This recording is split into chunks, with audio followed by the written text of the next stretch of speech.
وقت تو گزر ہی جاتا ہے، یاد رہ جاتا ہے تو بس اچھے اور برے وقت میں اپنوں کا رویہ۔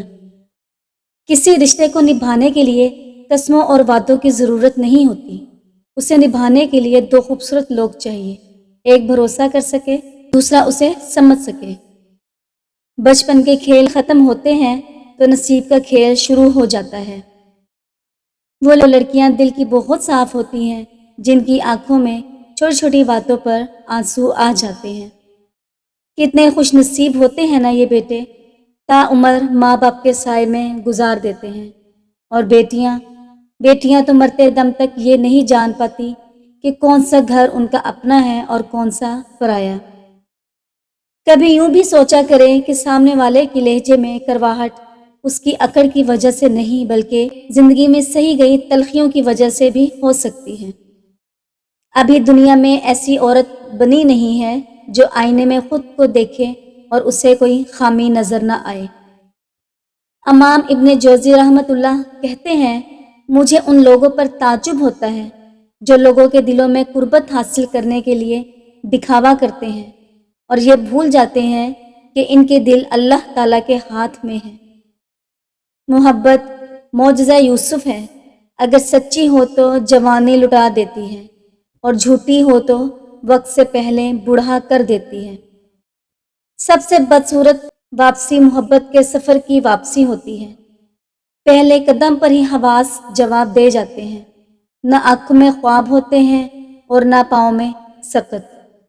مرد کا دل عمر و عیار کے زنبیل کی طرح ہوتا ہے، ہزاروں عورتیں اس میں سما جائیں پھر بھی کچھ گنجائش باقی رہتی ہے۔ میرا مشاہدہ ہے، جو آدمی پرخلوص ہو ہنستے ہوئے اس کی آنکھوں میں آنسو ضرور آ جاتے ہیں۔ میں اس معاشرے کا حصہ ہوں جہاں ہم آئینے کا سامنا صرف شکل دیکھنے کے لیے کرتے ہیں۔ مختصر الفاظ میں زندگی کے متعلق صرف یہی کہا جا سکتا ہے کہ یہ ایک آہ ہے جو وہم میں لپیٹ کر پیش کر دی گئی ہے۔ بعض انسانوں کو یہ مرض ہوتا ہے کہ وہ ریکارڈر بن جائیں اور اسے گرامو فون کی سوئی تلے رکھ کر ہر وقت سنتے رہیں۔ منٹو نے عورت کی نفسیات اور فطری جذبات و ہمت پر بہت کچھ لکھا ہے، اور عورت کے لیے ایک جملہ جو کہ انمول کہا، عورت کبھی بدصورت نہیں ہوتی۔ جب زندگی ضمیر کے ساتھ ہم آہنگ نہیں ہوتی تو ضمیر کو توڑ مروڑ کر اس کے منضبط کر دیا جاتا ہے۔ تم نے کبھی محبت کی ہو تو جانو، محبت اداسی کا دوسرا نام ہے۔ ہر وقت آدمی کھویا کھویا رہتا ہے، اس لیے کہ اس کے دل و دماغ میں خیال یار ہوتا ہے۔ عورت کی زبان مرد کے ہاتھ میں ہوتی ہے، اگر مرد چاہے تو عورت کبھی بھی بد زبانی نہیں کرے گی۔ محبت بڑی سنبھال کر رکھنے والی چیز ہوتی ہے، اسے کچھ لوگوں کی نفرت کے ہاتھوں رسوا نہیں کرتے۔ بھروسہ دو انسانوں کے بیچ ایک ایسا رشتہ ہے جہاں تیسرے کے سانس لینے سے بھی یہ ٹوٹ جاتا ہے۔ میں نے محبت کے معاملے میں مرد کو ہی ہمیشہ بے وفا پایا ہے۔ مرد کبھی ایک عورت پہ اکتفا نہیں کرتا۔ کسی عورت کا شوہر اگر غیر عورت کے پاس جائے تو عورت کو سمجھ لینا چاہیے کہ وہ اپنے شوہر کو خوشی اور سکون دینے میں ناکام ہو چکی ہے۔ اس کا ایک مطلب یہ بھی ہے کہ وہ انسان زنی اور ہوس پرست ہے جو اپنی عورت کو اس طرح ڈیل ہی نہیں کر سکا کہ وہ اس کو سکون دے سکے۔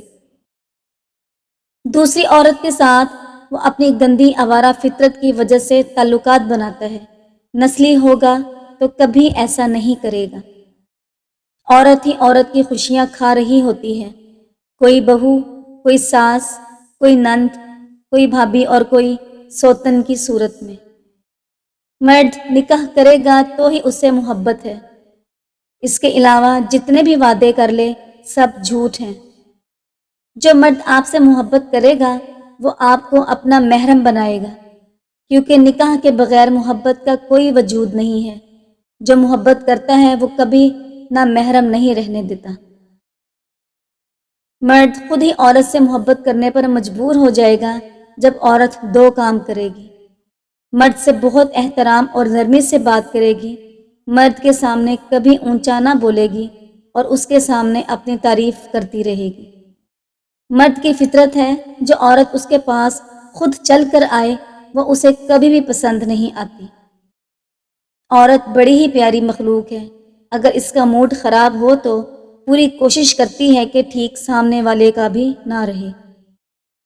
دنیا کی کوئی شے بھی مرد کے دماغ کو پرسکون نہیں کر سکتی سوائے اس کے من پسند عورت کے۔ شوہر کا توجہ نہ دینا، رسپیکٹ نہ کرنا عورت کو ذہنی مریض بنا دیتا ہے۔ دوسری عورت کی اوقات صرف اتنی سی ہوتی ہے۔ شوہر جب بیوی کے پاس ہو تو اسے کہتا ہے کہ مجھے اب کال مت کرنا۔ مرد تو وہ ہے جو اپنی بہن کے نصیب سے ڈر کر کسی کی بہن سے نہ کھیلے۔ میری اماں کہتی ہیں مرد قد کاٹ سے خوبصورت نہیں ہوتا، خوبصورتی تو اس میں عورت کی عزت کرنے سے آتی ہے۔ عورت عقل مند ہو یا بیوقوف، یہ عقل مند ترین مرد کو بیوقوف ترین مرد بنانے پر مجبور کر سکتی ہے۔ مرد اور عورت کے درمیان محبت صرف ایک چیز سے بڑھتی ہے اور وہ ہے عزت۔ جہاں عزت ملے وہاں محبت خود بخود ہو جاتی ہے۔ بہت اذیت دیتا ہے بہت انا والے کا کسی بے پرواہ سے محبت ہو جانا۔ عورت صرف محبت کی لاٹھی کے سہارے پر عمر بھر نہیں چل سکتی، اسے غیرت کے تحفظ بھری چھاؤں بھی درکار ہوتی ہے۔ دو جذبے ہمیشہ سنبھال کر رکھنا، عزت اور محبت۔ یہ کسی ایسے شخص پر ضائع مت کرنا جو بے حس ہو چکا ہو۔ سچا دوست وہی ہے جس کے ساتھ رہنے سے خوشی دگنی اور غم آدھے ہو جاتے ہیں۔ کوئی کسی کو بھی اس کی خامیوں کے ساتھ نہیں اپناتا، چاہے وہ مرد ہو یا عورت۔ تکلیف انسان نہیں اس کے لہجے دیتے ہیں، اور کبھی کبھی انسان کے ہی الفاظ ایک ہنستا بستا انسان مار دیتے ہیں۔ کسی نامحرم لڑکی کے لیے شاپنگ کرنے سے بہتر اپنی سگی بہنوں کا خیال رکھے، کیونکہ اس کی حقدار وہی ہیں۔ اگر یہ زندگی ضائع ہو گئی تو اس دنیا میں آنے کا دوسرا چانس ہمیں نہیں ملے گا، اس لیے لوٹ آئے اپنے رب کی طرف، ابھی بھی دیر نہیں ہوئی، بس ایک قدم اٹھائیں، باقی کی منزل اللہ آسان فرمانے والا ہے۔ جس مرد کی چھاتی چوڑی اور ناک لمبی ہو وہ کم عمر میں ہی کافی ترقی پا لیتے ہیں۔ غریبی ان کے آس پاس بھی نہیں بھٹکتی اور انہیں پیسوں کی کوئی کمی بھی نہیں رہتی۔ جس مرد کے ہاتھ بڑے اور لکیریں ابھری ہوئی ہوں ایسے مرد کی زندگی میں پریشانیاں کم آتی ہیں اور زندگی پرسکون گزرتی ہے۔ چونکہ یہ لوگ بہت محنتی ہوتے ہیں، اسی وجہ سے یہ اپنی محنت کے بل بوتے پر بہت پیسہ کما لیتے ہیں۔ جس مرد کے پاؤں پر بال ہوتے ہیں ایسے مرد کی قسمت میں دولت بے بہا ہوتی ہے، لیکن ساتھ میں یہ تھوڑے غصے والے بھی ہوتے ہیں۔ ایسے لوگ اگر محنت سے جی نہ چرائیں تو ان کی زندگی سے دولت کبھی ختم نہ ہو۔